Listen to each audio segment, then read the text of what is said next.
Nearly 1 year since the first coronavirus case was identified, the pandemic has overwhelmed communities, shaken economies, and claimed more than 1 million lives. While the virus has spread at lightning speed, so has copious amounts of toxic disinformation in what's being called the info-demic.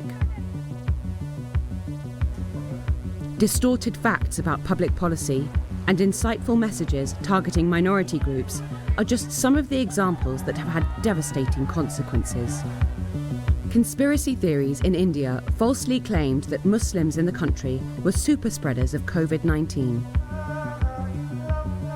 And in Indonesia, social media users shared fake claims that water used in the Islamic ablution ritual would kill the virus.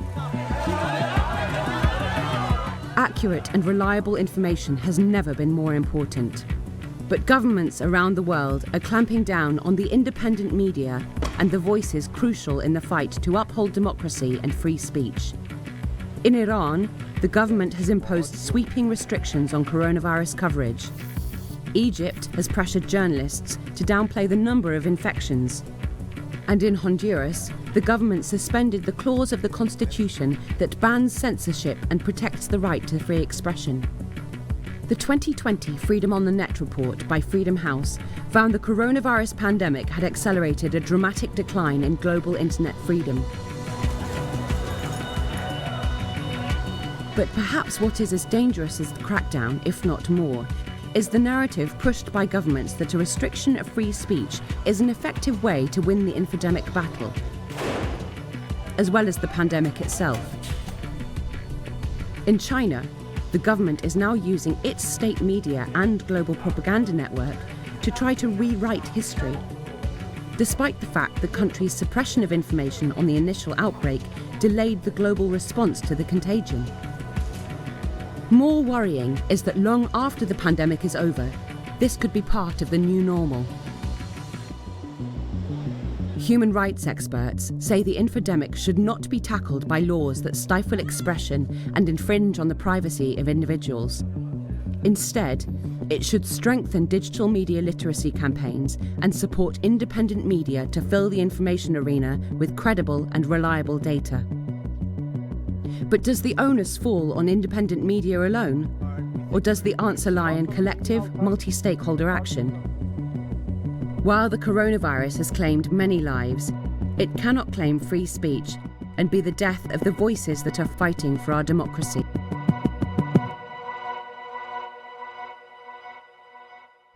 It's now time for our second live panel discussion, one that will explore the impact of the pandemic on media freedom. Please welcome Joel Simon, Rana Ayyub, and Patricia Campos Mello. This session is moderated by Meera Selva and is in partnership with the Committee to Protect Journalists.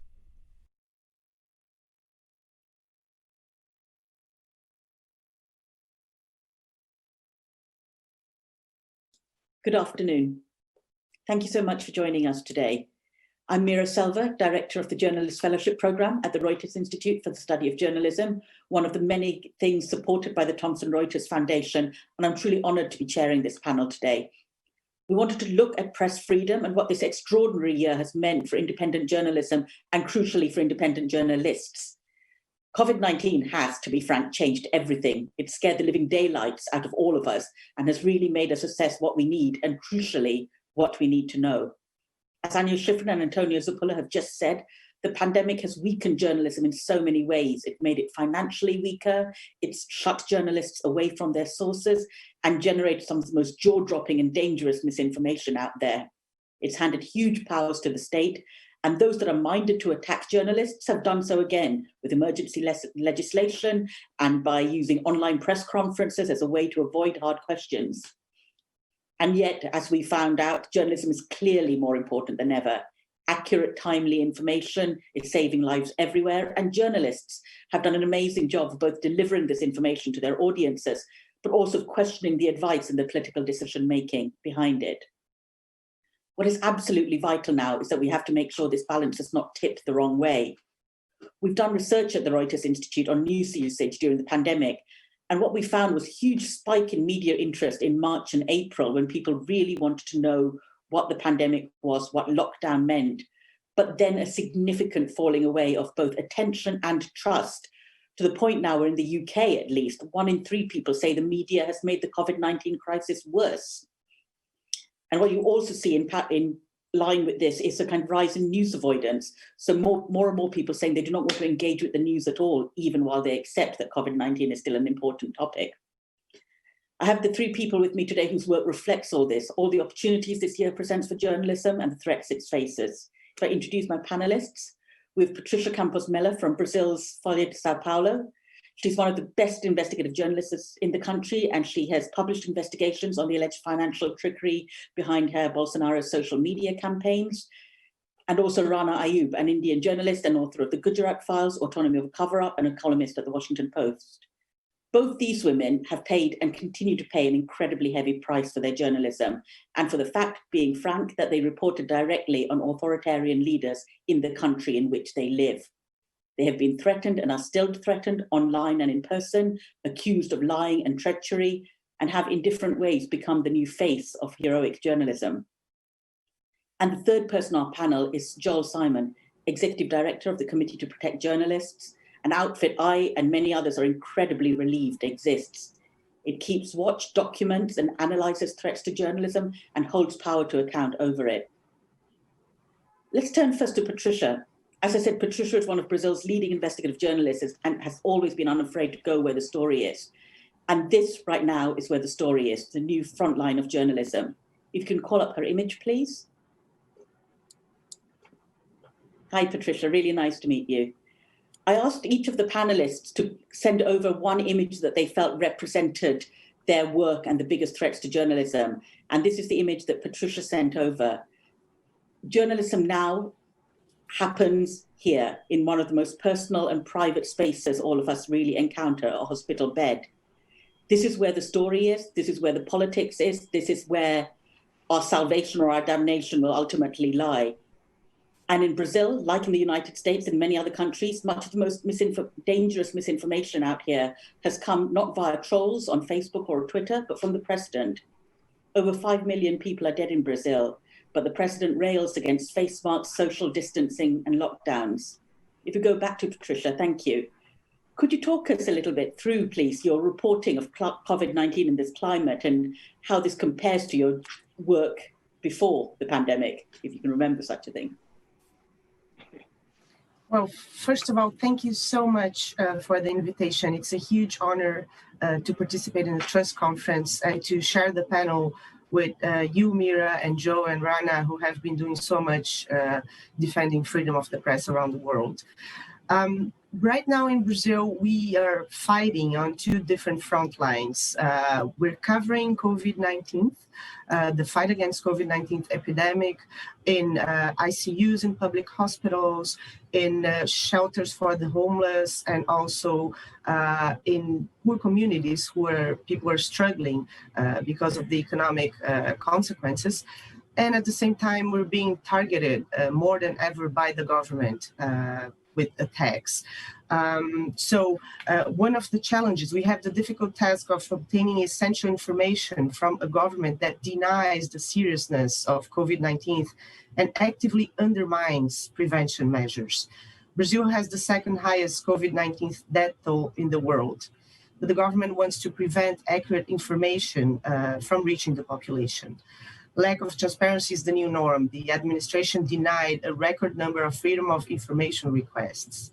It got to a point that media outlets had to create a consortium to obtain data related to COVID-19 directly from the states because the federal government was manipulating statistics. And for months, government officials and supporters have been spreading disinformation about miracle cures and now spreading disinformation about possible vaccines and telling people not to get vaccinated. And this is something that the Bolsonaro administration, since the beginning, they have started an assault on freedom of the press. On the financial front, it cut government advertising on independent media and publicly is pressuring private companies to stop advertising in what they call the unpatriotic media. The president signed executive orders that would reduce revenues of newspapers, which are already struggling financially. journalists had pay cuts, and there have been several layoffs. It got to a point that the media outlets, they stopped sending their reporters to the impromptu press briefings that President Bolsonaro used to do, because they were being constantly threatened by the president's supporters, and they were encouraged by the president. The president had already told more than once, journalists to shut up, has told journalists that they look like homosexuals, and that he wanted to punch them. And the situation is especially critical for us, women journalists. Since I started covering disinformation campaigns in Brazil, thousands of memes have circulated on the internet, which my face appears in pornographic montages, calling me a prostitute and saying that I offer sex in exchange for stories. I get messages from people saying that I deserve to be raped, and I get several threats against me and my son. Every time I publish stories about the situation inside ICUs in public hospitals, or how people in poor communities are struggling with the pandemic, I get all these videos and porn montages with my face on it. It got to a point that I needed a bodyguard during the elections to be able to cover the elections in my own country, democratic country. This is not, I'm not the only one. Several women journalists are facing this.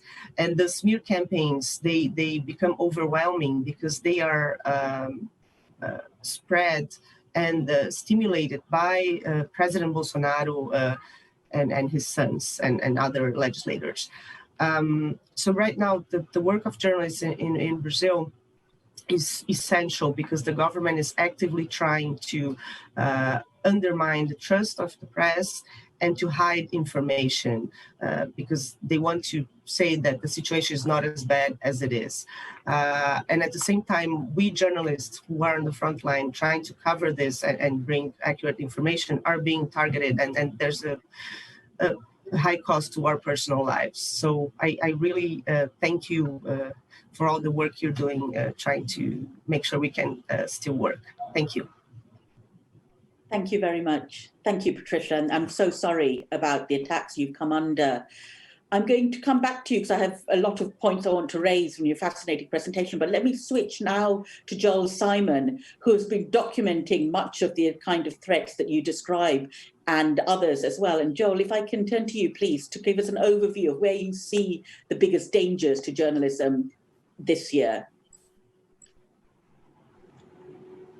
Well, great. Thank you, Meera. Thank you, Antonio. Thank you to everyone watching in London, UK, around the world, Oxford, wherever you may be.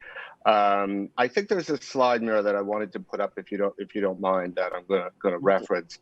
I should note here that I'm in a bit of a tough spot because I'm sandwiched between two journalists who have fought to report the news in incredibly difficult circumstances while, honestly, I've spent most of the pandemic isolating at home.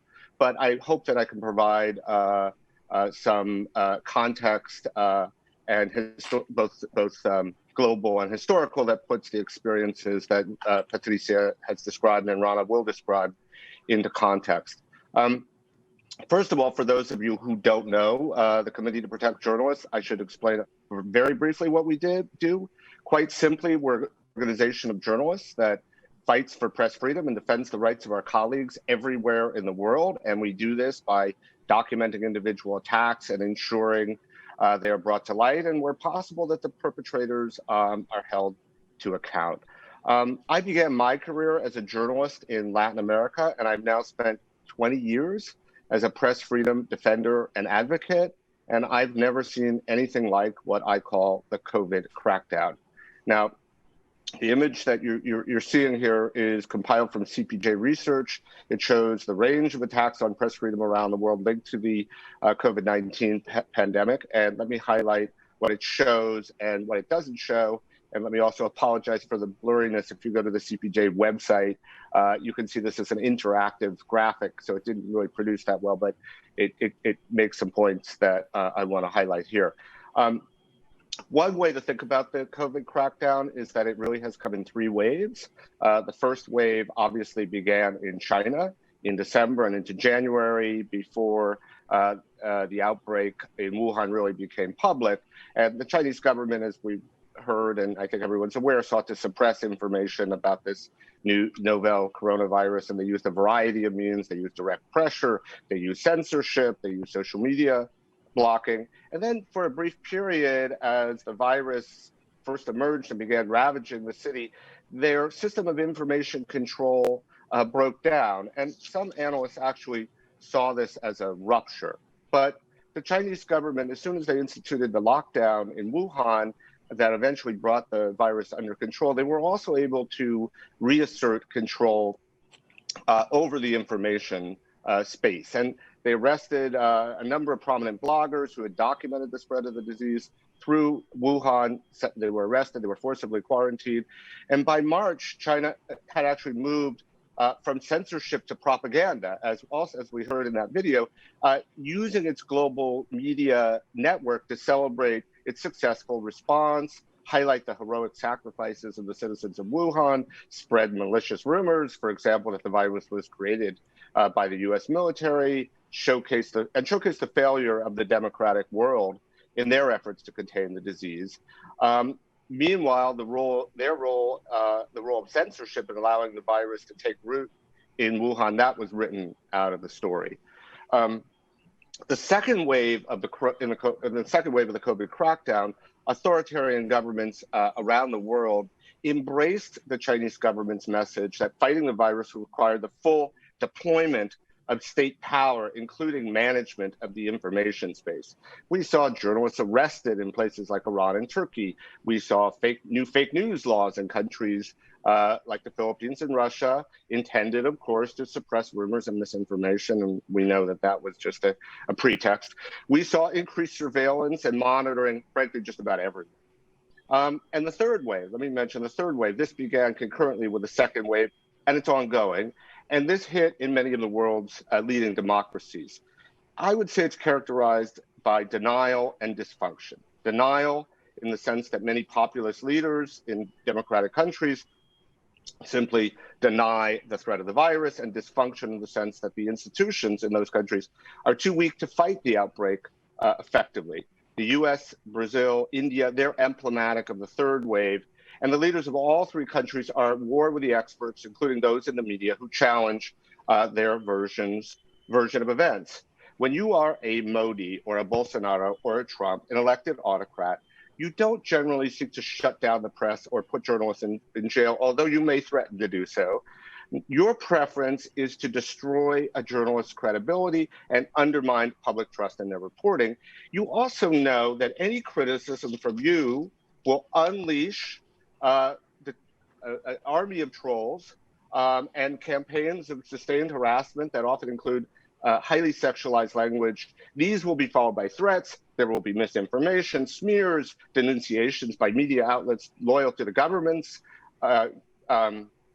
And as destructive as these attacks are, they're very difficult to document and quantify. So going back to the slide, let me reference what it shows. It shows the arrests. It shows the repression carried out by autocratic regimes. It shows the assaults. But these are only a fraction of the incidents that comprise the COVID crackdown. Most of the attacks are not recorded here. But what this graph does show is the breadth of the COVID crackdown. The fact that there have been threats to press freedom in nearly every country in the world. In terms of scale, I would posit that the COVID crackdown was and is more extensive and more harmful than the crackdown that followed the September 11th attacks and the onset of the war on terror, when we saw a huge spike in the number of journalists in jail around the world. Today, in contrast, there's a war on truth. It's unacknowledged, it's undeclared. The cost in human life and suffering is enormous. And as with all wars, it's journalists like Rana and Patricia, who are on the front lines, bringing us the information and the news that help us all make sense of this moment. Thanks so much. Thank you so much, Joel, for that magisterial overview, and you're absolutely right about it being a war on truth. And this is in the sphere of COVID-19 and journalism, but also politics and environmental policy and every aspect of life. The discussion over what is a fact and what is not a fact is up for grabs, basically. And this is going to affect all of us in every aspect. I'm going to go to the final panelist, Rana Ayyub, who is really, I'm sorry to say how often she has to speak about this issue, because she has been a journalist who has been under attack repeatedly from different angles and has carried on reporting and speaking out in the face of quite intense and quite terrifying fire that's come at her in real life and via the social media and via political leaders and the society around her. Rana, thank you so much for joining us today. Really honoured to have you with us. As I said at the beginning, I asked everybody to pull a slide, so I'm going to ask that your slide is shown up, please, because it's a really fascinating one, because I'll leave you to explain it. But what struck me about this image is that it's one that went viral, but was also an image that was boosted by the mainstream media. So I'd like to discuss the interplay of mainstream media and rumor and misinformation. But Rana, if I leave you to explain what we're looking at here. Well, thank you, Meera, for moderating this amazing panel, with panelists who I greatly admire, and hello to everybody who's watching this Trust conference. So this image is from India Today, one of India's leading publications. Like other publications, it has the image of the coronavirus, the mask over a skull cap, which basically was used to demonstrate that Muslims in India who are already marginalized, who are being under attack, there's a witch hunt against them by a majoritarian regime, where behind spreading the virus. And this came from a couple of news channels who started reporting about the Tablighi Jamaat, which is a spiritual organization that converged just before the lockdown was announced, like other congregations that were happening in India. Of course, the high courts in our country have acquitted them, saying they have absolutely no role in spreading the coronavirus. But when this piece was published, this essentially started a round of Islamophobia in India, where Indian media chose to deal with the spreading coronavirus with Islamophobia. There were false stories of Muslims in hospitals spitting at nurses, Muslims doing corona jihad, and this was not, just an aberration. It had become the norm. On our family WhatsApp groups and society WhatsApp groups, people were asking each other to be careful while walking next to a mosque. In my own housing society, one of our neighbors sent this, that, we have one Muslim in the housing society and we have to be really careful. So that's the level of prejudice that was extended by news channels.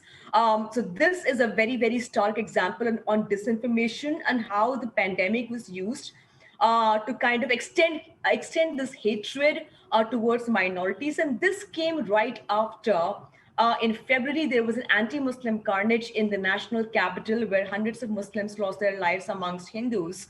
And there was already a prejudiced mindset against Muslims. So this kind of gave it a shot in the arm, the propaganda. Besides that, I think, when I heard Patricia talking, I think all authoritarian regimes, all demagogues probably use the same methodology, and it's so similar that each one of them follow a similar pattern. In India, for instance, India has the second largest number of cases, only after the United States, and of course Brazil. And we saw the spread of the coronavirus and how our leaders pretended that it's not a big problem. In India, the government used this really serious time where it should have actually reached the poor and the migrants who were walking, thousands of miles bare feet, migrant laborers who were, scared and running back to their villages in India. Instead of reaching out to them, we used the time to target human rights activists, journalists, dissenters who were protesting against the citizenship movement. People as old as 85-year-old activist who had tested COVID positive was thrown behind bars for dissenting against the government. There were activists, like a student from a university who was 5 months pregnant, who was thrown behind bars for protesting against the government and its fascist agenda. So that's exactly what is happening in India. And journalists like me, of course, I started relief work during the pandemic. And I remember the kind of disinformation that was done, saying that I am only helping Muslims or I am spreading some kind of a jihad. And of course, this is a time I think it has the kind of attack on journalists in India. I mean, I still believe that I'm a privileged journalist who lives in Mumbai, a cosmopolitan city. But as I talk, two of my colleagues, Prashant Kanodia, who has recently been given bail in Uttar Pradesh, and many other journalists have been slapped with cases of sedition for reporting the excesses of the government during the pandemic and how India has failed its poor. I was hearing Patricia talk about her image, used in porn videos. Last 2 years ago, my image was morphed on a porn video, and that was circulated all over the country. It was in every WhatsApp, and I was doxxed. My address was on social media. My number was in social media. Burnt copies of my book Gujarat Files were sent to me at home saying this could happen to me. And that porn video was sent to everybody in the government, and it came from a government source. I mean, the video was shown to me that this is circulating in the ruling party, in the ruling government's WhatsApp group. So this is, and it was on every phone. And so this is what I mean. When it comes to men, of course, journalists are the new enemies of the state. But when it comes to women, of course, I can talk about my country. If you are a critic of the government, if you're a woman, and you also happen to be a Muslim, you tick all boxes to be humiliated, to be discredited by casting aspersions on your character, casting aspersions on your integrity towards the profession. So this is what I think fascist regimes, authoritarian regimes have been doing. So when I was hearing Patricia, it felt like I know what you're talking about, because it's the same doctrine that all regimes use. So it's been a terrible time, but this has also taught us to be more resilient. I know it can be exhausting to be resilient all the time. Each time we are told, "Oh, you're a brave journalist." I think it really is exhausting, because you really don't have to be brave to be doing the kind of journalism that you want to do. You really don't have to fight the fascists and fight the death and the rape threats on a daily basis. So that's if that helps, Meera. Thank you very much. I completely agree with you, Rana, that while you, Patricia, and so many other journalists are heroes, you really shouldn't have to be. In the same way, teachers shouldn't have to be heroes and know how to handle guns, and doctors and nurses shouldn't have to be heroes and walk into hospital wards without protection. These are professions, and they are jobs, and they are things you should be able to do within the rule of law with the protection of society. Before I ask a few questions, I'm just going to say to everyone listening in, if you do have any questions, please do drop them into the chat function anytime from now, and I'll put them to the panelists as we go along. But let me just pick up on the last point you made, Rana, there about how exhausting it is to keep on working and to keep on fighting this environment. What support, if any, do you get from the authorities? Because much of the attacks against you both are illegal, even in your countries. And so do you ever feel that you can go to the police or seek any kind of legal protection, Rana? Well, Meera, I have lost count of the number of times I've approached the police, and each time I've been given one solution, that they can give me a license for a revolver. In the pandemic, I don't know what am I supposed to do with the license. I'm not going to go about shooting people willy-nilly. So that, as bizarre as it may sound, and then of course, the last time they came up with a solution, they said, we'll give you a security guard, but you will have to pay close to $1,000 every month for the security guard. Now, we are independent journalists.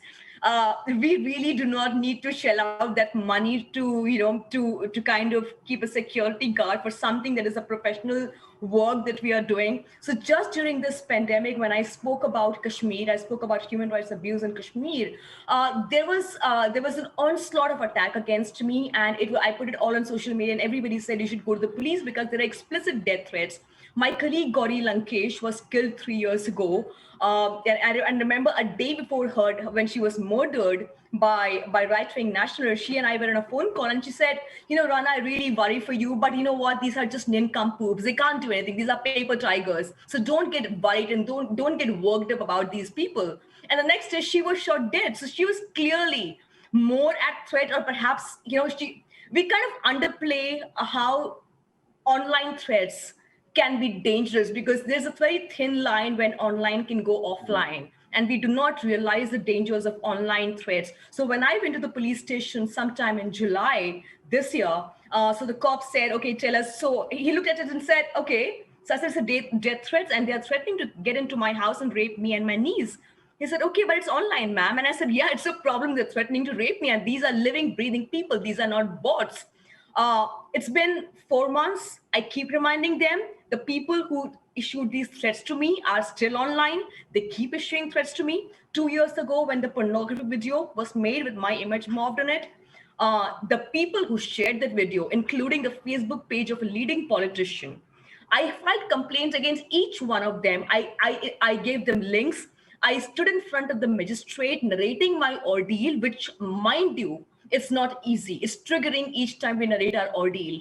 Despite all of that, it's been 2 years, and you send reminders to the cops and nothing happens. So much so that when I went on a leading Indian news channel, NDTV, to talk about this ordeal, the spokesperson of the ruling party said, if you want to go out in the rains, you have to be ready to get wet.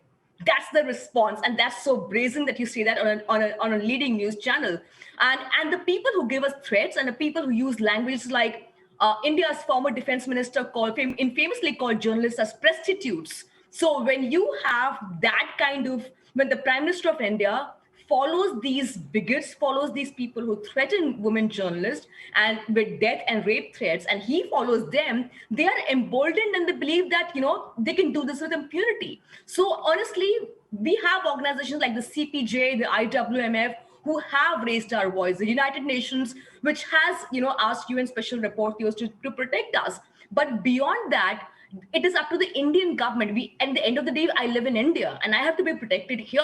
I have often been given a choice to leave India, go for a fellowship, but that's not a choice I want. I want to live in my country and I want to do the journalism that I want to do. It's easier to take a fellowship and go wherever you want. That's the easier choice. I don't want to take that choice. So I think it is about time that our countries make us safe, make it safer for us to be where we are and not feel threatened to leave the country that we so love and respect, and the kind of journalism that we do for the country that we are living in.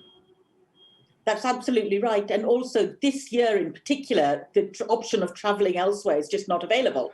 Borders have closed, we are not able to. And the idea of citizenship is in many ways more important than ever, because we all really have to be in the country we're citizens of to access healthcare, to comply with the quarantine rules. You mentioned the word impunity, and you rightly said the CPJ has long highlighted that impunity on attacks against journalism is one of the biggest dangers. If I go to you, Joel, could I just ask you whether you feel that this year there is almost more impunity on these attacks, that governments are giving themselves more of a free license to not investigate, not protect journalists? Mm-hmm. So yes, but before I answer that, I just want to mention for journalists who might be tuning in that we have a full range of resources available on our website put together by CPJ's emergencies team that might be useful to journalists who are facing threats in the physical world or facing online threats. And I completely agree with Rana that threats, online threats have a way of becoming real. In fact, one point I want to make from our data, which is quite chilling, is that 30% of all journalists who are murdered are threatened before they were killed. So we have to take these threats seriously. There are some tools out there that allow you to kind of mute some of the noise. That could be an appropriate response as long as you're also monitoring. And that's really difficult because you almost need a two-person team. You need to kind of silence the harassment, the threats, the rape threats, so that you can do your work. But you also have to have somebody who is monitoring what's being said about you to determine whether those threats are becoming real and whether you have to take action. And it's traumatizing to do that yourself. You really need two people. You need a second person who's doing that kind of work. And but there's a lot of safety information available on our website that could be useful. Regarding impunity, look, impunity, we began a comprehensive effort to both measure and combat impunity about 15 years ago. And at that time, we, in our data, determined that nine out of 10 journalists who are killed around the world are killed with impunity. In other words, no one is ever brought to account. And what that means in practice is that murder is the ultimate form of censorship. It's a very, very effective way of silencing those who challenge power. Sometimes, in many instances, these crimes are indirect state crimes. In other words, they might be carried out by criminal entities or radical groups of some sort, or the police, frankly. But the point is, they often have ties to the governments, or they're protected by the government. So this is a kind of, this kind of violence tends to take place in a context in which there's complicity between the government and the violent actors. The Khashoggi case, which everyone is aware of, is the most emblematic recent example. The Daphne Caruana Galizia case in Malta, the journalist who was blown up by a car bomb, is another recent emblematic case. But I do want to make the point, which I made in my presentation, that while impunity remains a structural threat to journalism and something that all journalists need to be aware of and confront, what the experience of Rana and Patricia is also becoming more and more common, more and more of a threat, and more difficult to measure and fight. And that's this kind of state-led, organized campaigns of harassment, intimidation, seeking to discredit and undermine and marginalize the work of individual journalists and undermine public confidence and trust. So what we're seeing is, on top of these old strategies, there are new strategies that are increasingly effective and very, very difficult to combat. You're absolutely right there. Thank you, Joel. Patricia, if I go to you, you've done a lot of work in this area of combating disinformation. What are you finding works? What is effective, and where do you feel like you have no idea where to even start? Especially, again, a lot of the health misinformation that's swirling around the pandemic. Yes. Well, first, I just wanted to mention that in terms of legal remedies, or what can we do when the sort of harassment comes straight from the government, for once, I am suing the president, President Bolsonaro, because he himself said on live TV that, he made a joke saying that I was offering sex, and his sons and several legislators. So I am suing them for moral damages, because once someone says that, it unleashes a torrent of abuse, and it's just like a green light for all that. And so I guess it's not something that we journalists would like to do. It's not, we're not the news. We don't want to sue anyone. But in that case, it just got so overwhelming that it sort of forces us. But then the response of the judiciary system, it's just unbelievable, because they use disinformation as a tool. For instance, in that case, they got an interview that I gave to students saying that I think it's wonderful to be a woman journalist, because it has many more advantages than difficulties, because we have access to half the population in the world, to other women in conservative countries that is very hard for male journalists to have access to, right? And so they get this and they say, see, she says she uses the fact that she's a woman to get information. And this is what they do to the judges. It's just so unbelievable. So this is part of the disinformation.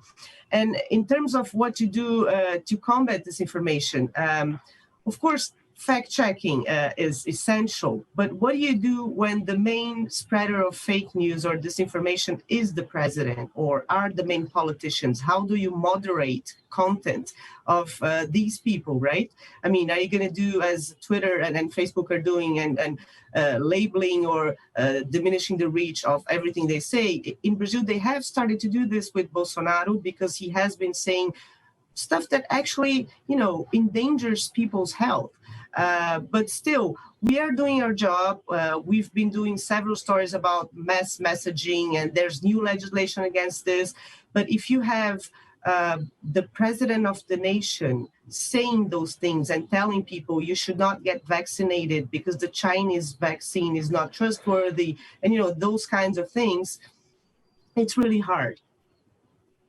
How effective do you think is public literacy campaigns to kind of try and explain to a wider population, often of older people, not necessarily younger people, what they're seeing on Facebook and Twitter and may not be accurate, and to question what they see on their family WhatsApp groups? Do you think this kind of thing is something that's effective and something journalists should be doing?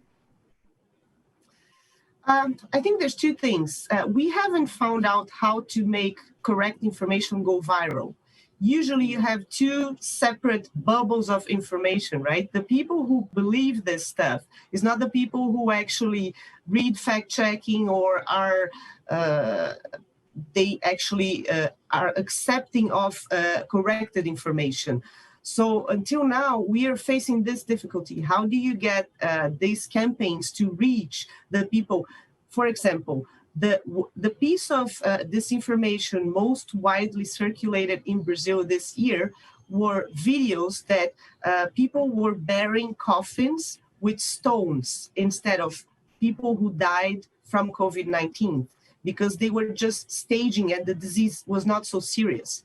So, and this was the most widely circulated. How do you argue with people that believe that they're burying coffins with stones inside? So I think that's the limitation. How do you make correct information go viral, and how do you get this information to reach the bubble that the government wants to keep in their sphere of information? Joel, you look like you wanted to come in there. Well, I always have an opinion. So, but I mean, look, media literacy is important and valuable, but I don't think it gets at the root of the problem here. I mean, I think there's a kind of willful ignorance here and a kind of overriding political orientation. Fact checking and media literacy work for people who want to know the truth or who want to educate themselves, but the problem is there's a big segment of the population that's just oblivious and impervious to these kinds of strategies. And I mean, I think Patricia mentioned that this other intractable problem, which and here's just one point I want to make when I hear Patricia and Rana talk about their experience. I mean, Rana, you made a connection between what you're experiencing in India and what Patricia has been experiencing in Brazil, but you could be describing the United States. I mean, we are absolutely in the exact same position. I really, don't see any fundamental difference. Yes, our institutions are stronger, and we're about to have a transition, God willing. But the fundamental dynamic you're describing is one that exists here. And I just also wanted to mention that Patricia and I had a chance, she was honored last year with the our CPJ's International Press Freedom Award, and we had the opportunity to meet with Vice President Pence. And Patricia was quite forceful in describing the way that Bolsonaro's comments would trigger online trolls and attacks and vilification and sexualized threats. And Vice President Pence said to her, "Does President Bolsonaro know about this?" and she's like, "Yes, he knows. He's doing it deliberately." And it was just such a fundamental disconnect between, governments that are employing precisely the same strategy to undermine public trust, to attack journalists, and to assert a narrative that is fundamentally false and destructive. Continues I mean, the next question, which comes from the audience, kind of continues this issue of, well, who can do anything? And it's for you, Rana, and it's from Pragya Chandal, based in Ireland. And she's saying, "I'm a former journalist from India, now pursuing my PhD on the digital harassment of women journalists," which is quite a topic. What ought to be the actions from the authorities and social media companies to make the online space a safer place? Do you believe that these acts are committed by organized trolling armies, many of which have political backing? And if so, who has responsibility for tackling this? If I turn to you, Rana. Well, we're all trying to get those answers. But to begin with, I think we're talking about social media, whether it's Facebook or Twitter or Instagram. We'll be able to solve a problem when we acknowledge that there is a problem. The thing with Facebook and Twitter is they believe that there's no problem. You keep telling them that there is hate coming our way, there are death threats coming our way, and they flag them for a bit, and you flag them, and the automated response comes in saying this tweet does not violate Twitter policy. The morph video or the pornographic video does not violate Twitter policy. If that does not violate Twitter policy, I don't know what does. And it's not that you do not speak to the stakeholders. You speak to the stakeholders and they say the same thing. Hey, bring us the cases, bring us the complaint. In my case, there are I receive at least 5,000 to 6,000 replies on a daily basis. Like, even if I put a full stop, there will be 1,000 replies. Jihadi Jane, fake Jane, etc., stuff that they say. But what is more problematic here is that these threats, when they come from many ministers in the government, when they call you a jihadi on social media, a few days ago, my image, an interview that I did on CNN in January, that interview was morphed with a graphic that said, so what if Muslims beheaded 2 French men? And that image went viral on social media to the extent that one of our family friends said, hey, I am tired of defending you. I said, what have I done for you to defend me? And he said, I just saw this. And how could you see this? I said, do you realize it's fake? But by the time you tell people that it's fake, that message has already been sent across. You know, that message has been disseminated. There are fact-checking websites like Alt News or Boom Live who do put out stories that saying that, oh, this is fake. But in a country of 1.3 billion, these fact-checking websites do not reach them in places where there are no Twitter and social media. So that screenshot goes on WhatsApp and that becomes the ultimate truth. The unfortunate bit is there are no checks and balances to punish those who spread this fake news. If you find a source, like if you see that somebody is doing it, if you arrest one person and set an example, I know that for the next 10 days, people will be scared of doing this. But the point is you don't consider it a problem. And the problem is coming from straight up from the Prime Minister's office. Like Patricia said, if Bolsonaro is doing it, if Narendra Modi is doing it, why will the police act? And whether it is Jack or whether it is Twitter or Facebook, we have seen in India that Facebook's own employee has been posting hate messages against Muslims on social media. And she has been doing that with impunity again. If Anki Das, who recently stepped down. So if your own employees are doing this, who do you seek redressal from? Patricia, is that your experience as well? Yes, I remember, I think it's getting a little bit better because of PR pressure and civil society pressure on the internet platforms. They're sort of feeling that they at least have to show something, right? So in the beginning of July, Facebook banned several accounts that were linked to President Bolsonaro's supporters and actually to legislators and to one of his assistants that were inauthentic accounts, right, that were spreading these defamation campaigns. But in the beginning, I remember at first I got those messages saying, okay, so the Supreme Court said she has to pay X amount of money in damages, and I'm telling Facebook, this is a lie, that never happened. And they're saying there's nothing we can do. And then I think we get to the origin of the problem. If they continue to be not liable to whatever lies are circulating on the internet, there's only so much incentive for them to do something, right?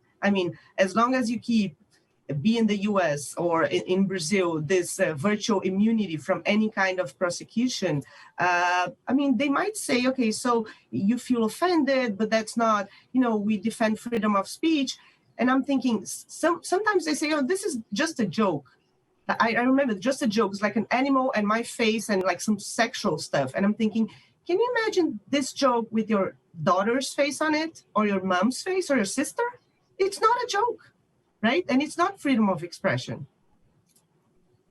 It's utter humiliation and designed to humiliate. You're absolutely right.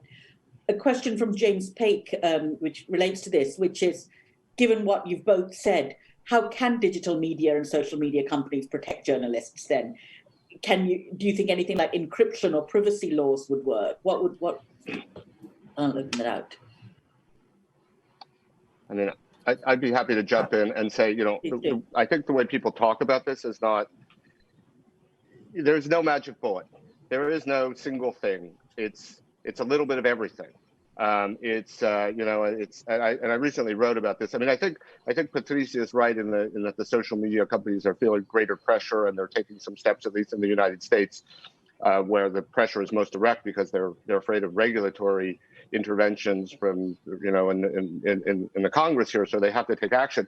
But they're not addressing the global phenomena. That's the problem. These are U.S.-based companies. They respond to U.S.-based pressure. They don't respond to pressure in the rest of the world. That's one huge structural problem. The other is that, okay, I guess it's positive that they're taking these steps, but now they're in a position that they really shouldn't be in, which is calling balls and strikes in a political context, and they're under direct political pressure, and the politics could change. And so their content mediation will change if the political pressure is coming from somewhere else. So I don't believe that is a tenable and viable solution. In the U.S., they're talking about antitrust. They're talking, about there's new regulatory interventions from Europe. They're setting up, increased algorithmics intervention. There's a new human rights framework. There are so many different ideas out there. None of them will work in and of themselves. We need a kind of inclusive approach. But I'll tell you the one thing we desperately need that we don't have is functional institutions that can actually address and consider solutions. We don't have that in the United States right now. We don't have functional political institutions. We don't have a functional Congress. And if there's going to be some sort of regulation and oversight, that's where it's going to come from. And right now, I don't have a lot of hope that these kinds of debates can be carried out in a productive way. I mean, can I add something here? Yeah. I'm sorry. No, I agree. There's no silver bullet. So I think it's the combination. You have civil society putting pressure. You have, for instance, Stop Hate for Profit and other civil society movements to put pressure. Then you have the threat of regulation, be it, getting rid of the Section 230 or antitrust regulation, or in Brazil, we also have legislation that is in Congress right now.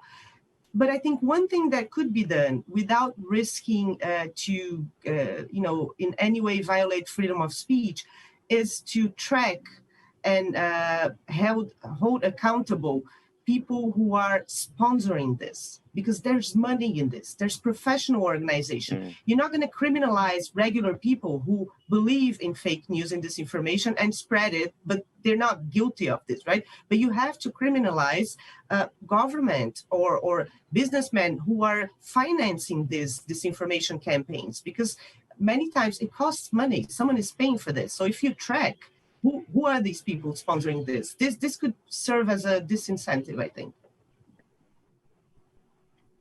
Yeah, absolutely. Thank you. I'm going to ask the last question, which is kind of related to what can be done. And this is from Rob Montgomery, who's a mobile journalism trainer, which is, okay, what can we do to make the correct information go viral? This is kind of the ultimate question, really. This is what we need to be able to do. We need to be able to get into the WhatsApp groups and into people's trusted news feeds and into their downtime to say, guys, this is what you need to know. And fundamentally, that's journalism. It's about knowing your audience, trying to go where they are. This is a conversation about digital innovation and journalism generally. I'd be really interested to know both your opinions and yours, Joel, both Patricia and Rana, as kind of practicing journalists in the field. What are you doing and what do you think we should be doing as journalists? Well, start, Rana?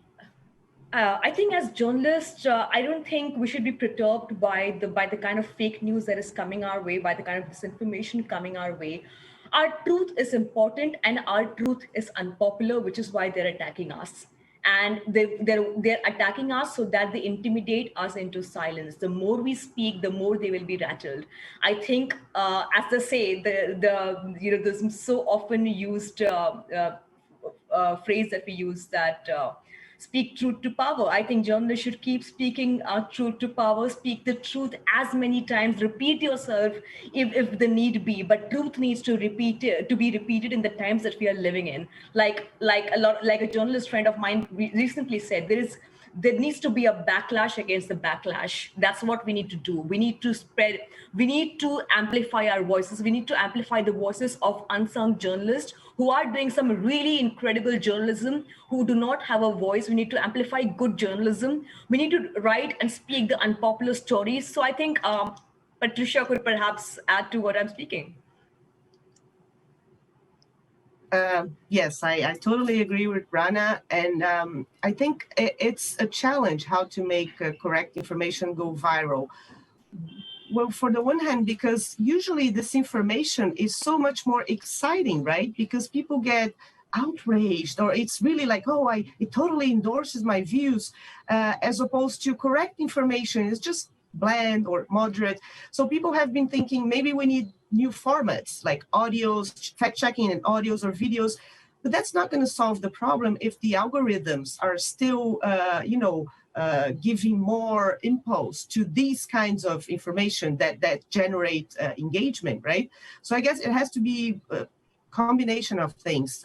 It depends also on the algorithms and on the internet platforms, that they do design their algorithms in a way that do not privilege disinformation or just simply engagement. And on the other hand, we as journalists, we have to make, we're not going to change what we have to say, right? As Rana said, we're still going to be speaking the truth. And we have to be even more careful when we're reporting about this new digital populists, because they are using traditional media just to amplify their views, right? If you don't give the context of this information in the title or right away, you're just amplifying this. And we've been instrumentalized by this. Joel. Yeah. Well, I don't have a solution to this problem, but I want to make an observation about journalism itself and what drives journalists. Journalists are sometimes portrayed as a cynical lot, and that can be true. But I think at the heart of journalism is a fundamental optimism and a belief in humanity. And I see this over and over, and it's sometimes a very complex dynamic. You see journalists who go to conflict zones, and they put their lives on the line because they believe that if people only knew what was happening, then the world would do something. If they're able to document the horror that's taking place, then people would react.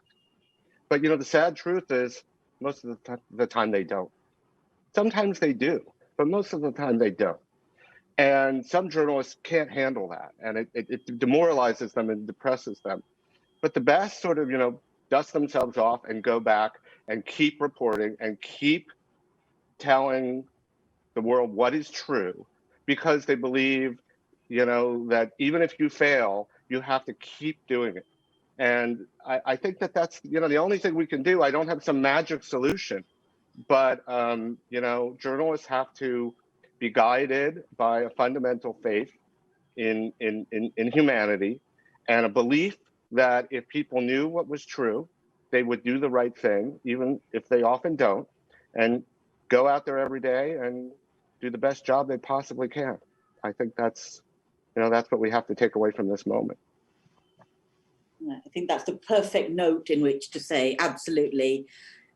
All three of you are doing incredible work in amplifying the voices of good journalists, highlighting the threats that journalists face, but crucially, providing this clarion call to arms. It's an important profession, more important now than it's ever been.